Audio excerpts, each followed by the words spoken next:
اقرأ باسم ربك الذي خلق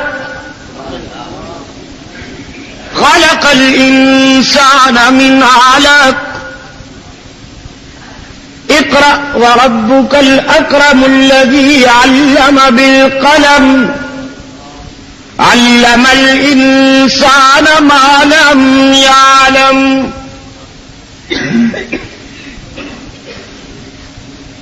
اب سرکار دو عالم صلی اللہ علیہ وسلم نے بھی پڑھنا شروع فرما دیا.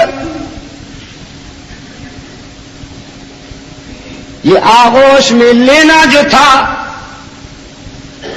اسی میں وہ بات ہو گئی جس کے متعلق ایک اور مقام پہ قرآن کریم میں ارشاد ہوا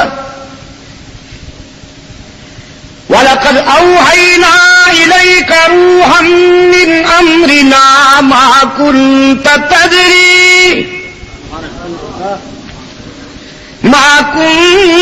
تَدْرِي مَا الْكِتَابُ وَلَا الْإِيمَانُ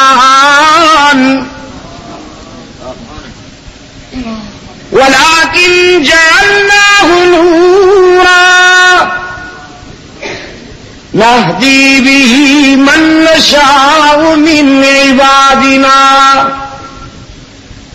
وإنك لتهدي إلى صراط مستقيم. میرے محبوب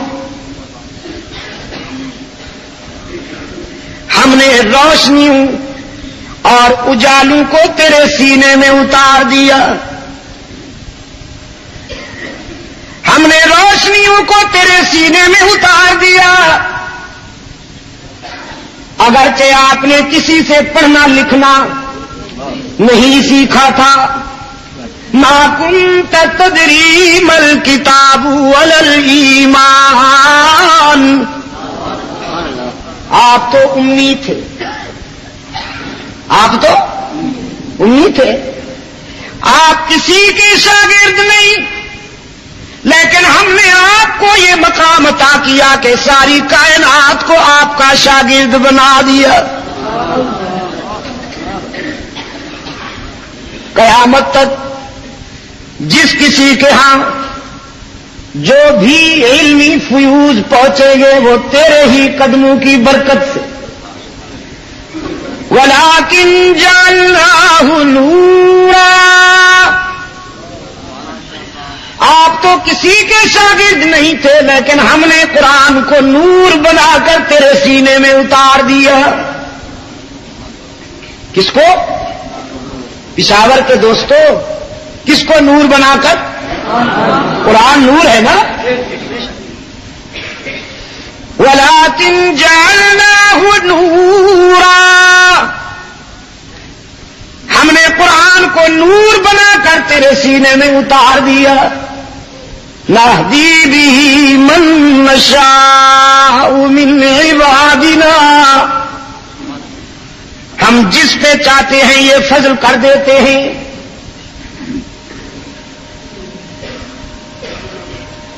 قرآن کریم میں متعدد مقامات پر حق تعالی نے آیات بینات کو روشنی سے تعبیر کیا، نور سے تعبیر کیا. لَقَدْ جَاءَكُم مِّنَ اللَّهِ نُورٌ وَكِتَابٌ مُّبِينٌ وَلَكِنْ جَعَلْنَاهُ نُورًا. اسی کی تعبیر ہے. لَقَدْ جَاءَكُم مِّنَ اللَّهِ نُورٌ وَكِتَابٌ مُّبِينٌ. بات تو ہو رہی ہے قرآن کی، لیکن اجمی فنکاروں کو داد دیجئے، چور بازاری کے کتنے نفیس ماہر ہیں. انہوں نے اس تعبیر سے سرکار دو عالم صلی اللہ علیہ وسلم کی انسانیت و بشریت کا انکار کر دیا. حالانکہ بات کتاب اللہ کی ہو رہی ہے. میرے عزیز دوستو، رحمت عالم صلی اللہ علیہ وسلم نے پڑھنا شروع فرمایا لیکن پڑھنے میں ذرا تیزی تھی، زبان میں ذرا تیزی تھی۔ حق تعالی نے فرمایا لا تحرک به لسانک لتعجل به، لا تحرک به لسانک لتعجل به۔ محبوبم زبان جلدی کیوں چلاتے ہیں آپ، تیزی کیوں کرتے ہیں؟ خداوندہ کوئی جملہ، کوئی لفظ، کوئی حرف رہ نہ جائے، روح الامین کی زبان سے قرآنی آیات کو اپنے حافظے میں محفوظ کرنے کے لیے جلدی پڑھتا ہوں۔ اب تعالیٰ نے فرمایا ان علینا جمعہ وقرآنہ فَإِذَا قَرَأْنَاهُ فَاتَّبِعْ قُرْآنَهُ ثُمَّ إِنَّ عَلَيْنَا بَيَانَهُ۔ یہ کیسے ہو سکتا ہے کہ کوئی جملہ، کوئی لفظ، کوئی حرف چھوٹ جائے؟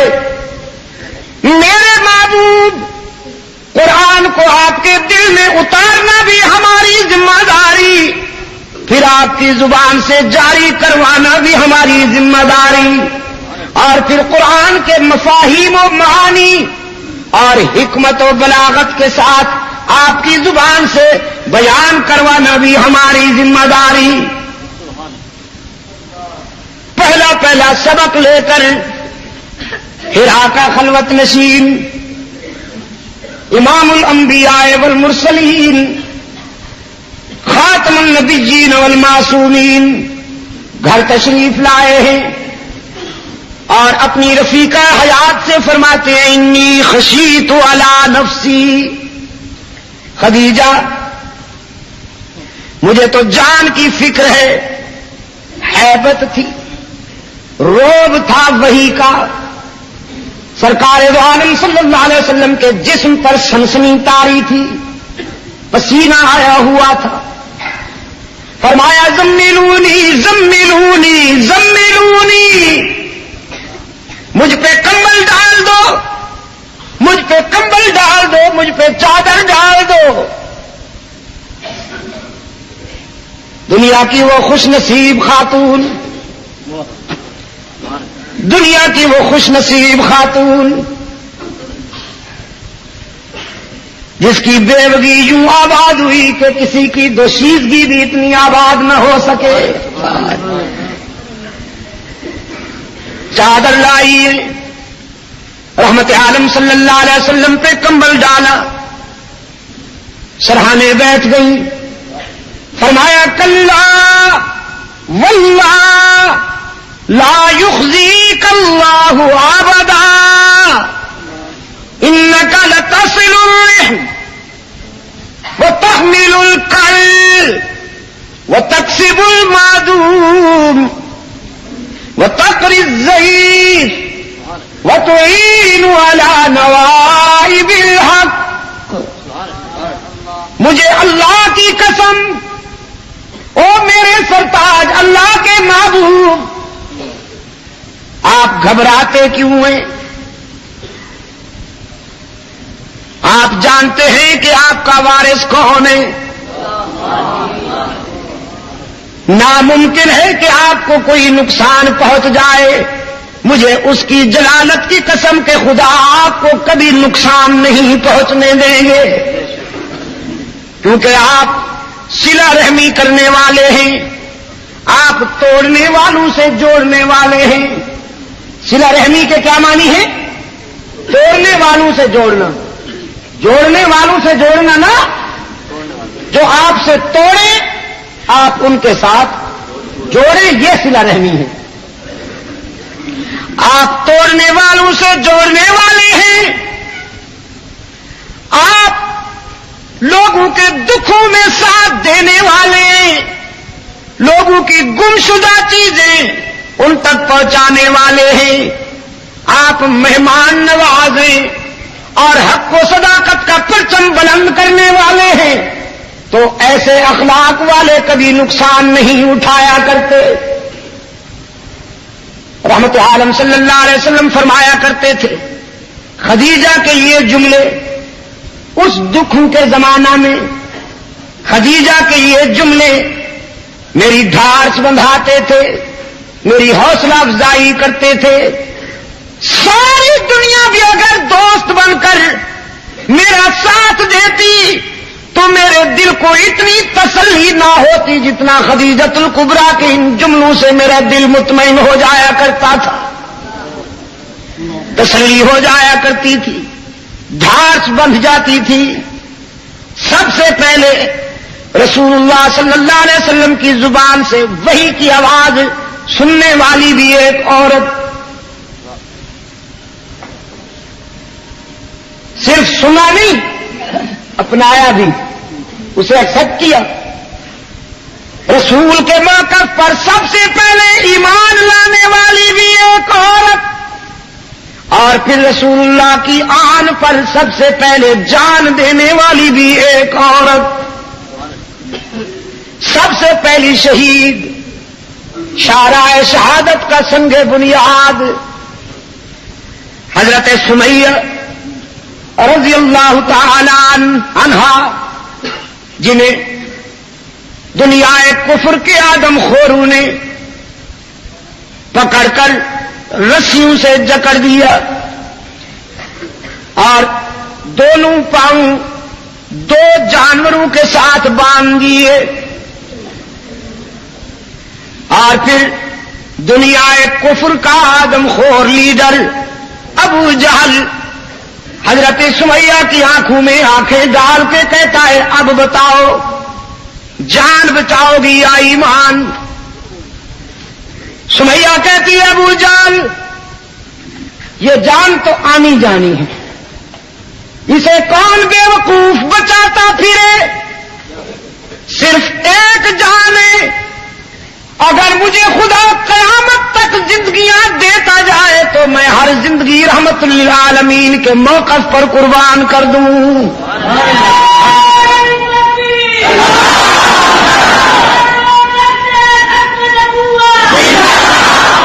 جان دے دوں گی لیکن رحمت للعالمین کا دامن نہیں چھوڑوں گی۔ دل کی گہرائیوں سے کہہ دو رضی اللہ تعالی عنہا، رضی اللہ تعالی